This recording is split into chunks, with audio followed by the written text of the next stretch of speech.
श्री स्वामी समर्थ।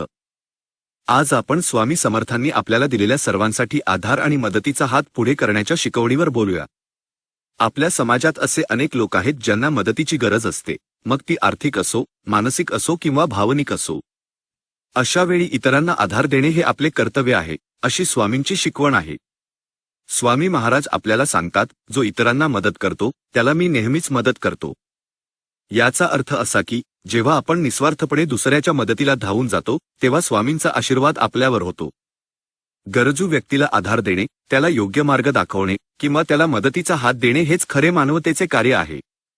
केवळ पैसा देणे म्हणजे मदत नव्हे, तर प्रसंगी धीर देणे, ऐकून घेणे किंवा योग्य सल्ला देणे ही देखील मोठी मदत असते।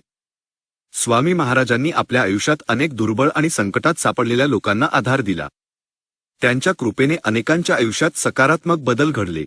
आपणही त्यांच्या या शिकवणीचे पालन करून आपल्या आजूबाजूला असलेल्या गरजूंना शक्य ती मदत केली पाहिजे। यामुळे समाजात प्रेम आणि एकोपा वाढतो आणि आपल्यालाही आंतरिक समाधान मिळते। तुम्ही तुमच्या आयुष्यात कधी कोणाला मदतीचा हात दिला आहे का? किंवा तुम्हाला कधी कोणाकडून मदतीचा अनुभव आला आहे का? कमेंटमध्ये नक्की शेअर करा। श्री स्वामी समर्थ। जय जय स्वामी समर्थ।